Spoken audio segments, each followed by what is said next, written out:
کہ جہاں پر یہاں آپ دیکھیں کہ خاص طور پر جو یعنی اللہ تبارک و تعالیٰ کا اور اس کے ساتھ ناظرین آپ دیکھیں کہ شیطان کا جو مکالمہ ہوا تو اللہ رب العالمین نے اس کو بڑی صراحت سے ذکر فرمایا. اور ظاہر ہے کہ ناظرین جو پچھلی آیات ہیں آیت نمبر 38 یعنی 38 اور 39 تو اس میں خاص طور پر ان تمام چیزوں کو بیان کیا گیا. اور پھر اس میں یہ بھی کہ اتنا مکالمہ تو کسی نبی کا بھی اللہ تعالیٰ سے ذکر نہیں ہوا جتنا شیطان کا ہوا. تو اس کی وجہ یہ تھی کہ انبیاء کے ساتھ جو ذکر کیا گیا مکالمہ ناظرین وہ انتہائی عزت پر مبنی تھا، اور شیطان کے ساتھ جو تھا وہ اس کی تنقیص کے لیے تھا، اہانت کے لیے تھا، اور اللہ تعالیٰ کا اس پر غضب تھا. اب اس کے بعد آیت نمبر ناظرین آپ آ جائیے 39 اور جو ہے اس کے بعد جو ہے وہ 40 ہے 41 ہے. تو ان تمام آیات کا بھی انشاءاللہ ہم اس کی تفسیر آپ کی خدمت میں عرض کریں گے. تو ہم عرض کر رہے تھے آیت نمبر 39 میں جو پچھلی آیت کریمہ تھی اس میں کیا فرمایا تھا 39 میں کہ ربی بما اغویتنی، یہ شیطان کا جو ہے وہ اس کے جملے ہیں. قال، اس نے کہا ربی بما اغویتنی لأزینن لہم فی الارض ولاغوینہم اجمعین، اے میرے رب چونکہ تو نے مجھے گمراہ کیا ہے تو میں ضرور ان کے لیے یعنی انسانوں کے لیے زمین میں برے کاموں کو خوشنما بنا دوں گا، اور میں ضرور ان سب کو گمراہ کر دوں گا، یعنی گمراہ کرنے کی کوشش کروں گا. ابلیس نے کہا میں ضرور ان کے لیے برے کاموں کو زمین میں خوشنما بنا دوں گا. اس لعین کا مطلب یہ تھا کہ جب میں آسمانوں کے اوپر آدم علیہ السلام کے دل میں وسوسہ ڈالنے اور شجر ممنوع کی طرف رغبت دلانے میں کامیاب ہو چکا ہوں، تو میں زمین پر ان کی اولاد کے دلوں میں وسوسہ ڈالنے میں ضرور کامیاب ہو جاؤں گا، اور میں ان کی نظروں میں دنیا کی چیزوں کو حسین و جمیل بنا کر پیش کروں گا حتیٰ کہ وہ آخرت سے غافل ہو جائیں گے. زُيِّنَ لِلنَّاسِ حُبُّ الشَّهَوَاتِ مِنَ النِّسَاءِ وَالْبَنِينَ وَالْقَنَاطِيرِ الْمُقَنطَرَةِ مِنَ الذَّهَبِ وَالْفِضَّةِ وَالْخَيْلِ الْمُسَوَّمَةِ وَالْأَنْعَامِ وَالْحَرْثِ. اللہ رب العالمین نے فرمایا نا کہ مزین کیا گیا انسانوں کے لیے حب الشہوات، خواہشات سے محبت رکھنا، جس میں خواتین بھی شامل ہیں، اولاد بھی شامل ہے، سونے چاندی کے ڈھیر بھی شامل ہیں، سونے چاندی کے، اور اسی طریقے سے سواریاں بھی شامل ہیں، گھر بھی شامل ہیں، یہ تمام چیزیں شامل ہیں. لیکن فرمایا کہ ذالک متاع الحیات الدنیا، یہ دنیا کا ساز و سامان ہے، اور دنیا کا ساز و سامان بہت تھوڑا ہوتا ہے. تم اسے چاہے جتنا بھی تصور کرو لیکن ہوتا بہت تھوڑا ہے. تو اس مقام پر یہ ایک اشکال پیدا ہوتا ہے کہ ابلیس نے اللہ تعالیٰ سے قیامت تک کی مہلت طلب کی، اور اس نے یہ ظاہر بھی کر دیا تھا کہ وہ اس مہلت سے فائدہ اٹھا کر ان کو گمراہ کرے گا، کفر اور معصیت کی طرف مائل کرے گا. اور جب اللہ تعالیٰ نے اس کو عمر طویل تک مہلت دی تو گویا کہ اللہ تعالیٰ نے اس کو گمراہ کرنے کی معاذ اللہ قدرت دے دی.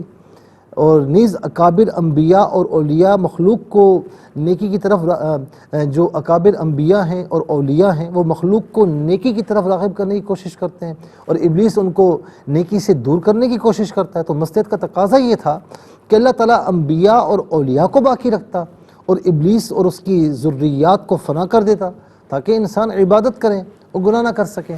تو اس کا آنسر یہ ہے کہ اللہ تعالیٰ کی حکمت کا تقاضا یہ تھا کہ انسان کو، حضرت انسان کو آزمائش میں ڈالا جائے. الذی خلق الموت والحیات لیبلوکم ایکم احسن عملا، وہی جس نے موت اور زندگی کی تخلیق فرمائی. کیوں؟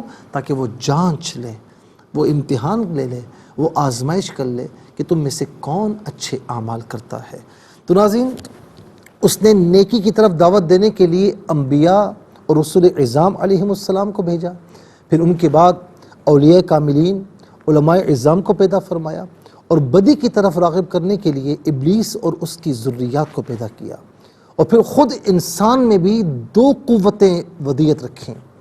ایک قوت اس کو دنیا کی رنگینیوں کی طرف راغب کرتی ہے، اور دوسری قوت اس کو اللہ کے ذکر اور اس کی عبادت کی طرف متوجہ کرتی ہے.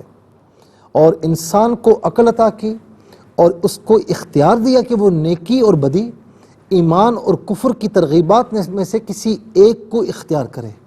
سو جو ایمان اور نیکی کو اختیار کرے گا وہ کامیاب ہو جائے گا، اور جو کفر اور بدی کو اختیار کرے گا وہ ناکام اور ناشاد ہو جائے گا. قرآن مجید میں ہے سورہ شمس کی آیت نمبر 7 to 10، 7 سے لے کر 10 تک دیکھیں. ونفس وما سواها فألهمها فجورها وتقواها قد افلح من زکاها وقد خاب من دساها. اور جان کی قسم اور اس کی قسم جس نے اسے درست بنایا پھر اسے بدی اور نیکی سمجھا دی. بے شک وہ کامیاب ہو گیا جس نے نفس کو پاک کر لیا، اور بے شک وہ ناکام ہو گیا جس نے نفس کو گناہوں میں ملوث کر دیا. وَهَدَيْنَاهُ النَّجْدَيْنِ فَلَاقْتَحَمَ الْعَقَبَةَ، سورہ بلد کی آیت نمبر 10 اور 11. اور ہم نے اس کو نیکی اور بدی کے دو واضح راستے دکھائے تو وہ نیک عمل کی دشوار گزار گھاٹی سے کیوں نہیں گزرا. عبداللہ ابن مسعود رضی اللہ تعالی عنہ بیان کرتے ہیں کہ رسول اللہ صلی اللہ علیہ وسلم نے فرمایا کہ تم میں سے ہر شخص کے ساتھ ایک شیطان مقرر کیا گیا ہے اور ایک فرشتہ بھی مقرر کیا گیا ہے. صحابہ نے پوچھا یا رسول اللہ آپ کے ساتھ بھی؟ تو آقا علیہ السلام نے فرمایا ہاں میرے ساتھ بھی، لیکن اللہ تعالیٰ نے میری مدد فرمائی اور جو میرے ساتھ ہے وہ میرا اطاعت گزار ہو گیا اور مجھے بھلائی کے سوا کوئی اور مشورہ نہیں دیتا. اس حدیث سے معلوم ہوا کہ اللہ تعالیٰ نے عمومی طور پر ہدایت کے لیے انبیاء علماء کو پیدا کیا اور عمومی طور پر گمراہ کرنے کے لیے ابلیس اور اس کی ذریات کو پیدا کیا. اسی طرح خصوصیت کے ساتھ ہر انسان کو نیکی کی تلقین کے لیے ایک فرشتہ اور برائی پر ترغیب کے لیے ایک شیطان پیدا کیا. اب انسان کے اندر اور باہر یعنی اس کے یعنی انٹرنل اور انٹرنل یعنی اندر، ایکسٹرنل یعنی باہر، نیکی کی دواعی اور محرکات موجود ہیں اور بدی کے دواعی اور محرکات بھی ہیں. انسان کو اللہ تعالیٰ نے اچھے اور برے کام کی سمجھ اور عقل سلیم عطا فرمائی. اب اگر وہ اپنے اختیار سے ایمان اور عبادات کا ارادہ کرتا ہے تو اللہ تعالیٰ اس کے لیے ایمان اور عبادات کو پیدا کرتا ہے، اور اگر وہ اپنے اختیار سے کفر اور معاصی کا ارادہ کرتا ہے تو اللہ تعالیٰ اس کے لیے کفر اور معاصی پیدا فرماتا ہے. اور شیطان کا اس کے اوپر کوئی تصرف اور تسلط نہیں ہے، وہ وسوسے کی صورت میں صرف برائی کی دعوت دیتا ہے. اس کے مقابلے میں انبیاء علیہم السلام اور اولیاء کرام اور علماء اعظام اس کو نیکی اور خیر کی دعوت دیتے ہیں. اللہ تعالیٰ نے اس پر خیر اور شر کے دونوں راستے واضح کر دیے، اچھائی اور برائی سمجھا دی. اب وہ جس چیز کو اختیار کرتا ہے اللہ تعالیٰ اس کے لیے اس چیز کو پیدا فرماتا ہے اور پھر اس پر جزا اور سزا، ثواب اور عذاب اس کے اختیار اور ارادے کے اعتبار سے مرتب کیا جاتا ہے. اگر اللہ تعالیٰ چاہتا تو اپنی قدرت سے تمام انسانوں میں ایمان اور عبادات کو پیدا فرما دیتا، شیطان کو پیدا نہ کرتا نہ برائیوں کو، لیکن یہ اس کی حکمت کے خلاف ہے. اس طرح بغیر ذاتی اختیار اور ارادے کے محض جبر سے اطاعت کرنے والے اس کے پاس فرشتے بہت ہیں، بلکہ یہ ساری کائنات اور انسان کے جسم کے اندرونی تمام اعضاء سب کے سب جبر سے اس کی اطاعت کرتے ہیں. اس کی حکمت کا تقاضا یہ تھا کہ ایک ایسی مخلوق پیدا کی جائے جس کے اندر اور باہر گناہ اور عبادت دونوں کی ترغیبات ہوں، پھر اس کو عقل اور شعور دیا جائے، پھر جو اپنی عقل اور شعور سے گناہوں کو چھوڑ کر اطاعت کو اختیار کرے اس کو دائمی اجر و ثواب کا مستحق قرار دیا جائے، اور جو اطاعت اور عبادات کو چھوڑ کر گناہوں کو اختیار کرے گا اس کو دائمی سزا اور عذاب کا مستحق قرار دیا جائے گا. سو شیطان کو پیدا کرنا، انبیاء علیہم السلام کو بھیجنا، یہ انسان کے امتحان اور اس کی آزمائش کے لیے ہے. اب ناظرین یہاں پر ایک بات آتی ہے جھوٹ کی قباحت پر. اس نے جھوٹ نہیں کہا، اس نے کہا میں سب کو گمراہ کروں گا الا عبادک منہم المخلصین، لیکن جو تیرے مخلص بندے ہیں نا ان پر میرا داؤ نہیں چلے گا. اس سے مراد کیا ہے ناظرین انشاءاللہ ہم عرض کریں گے.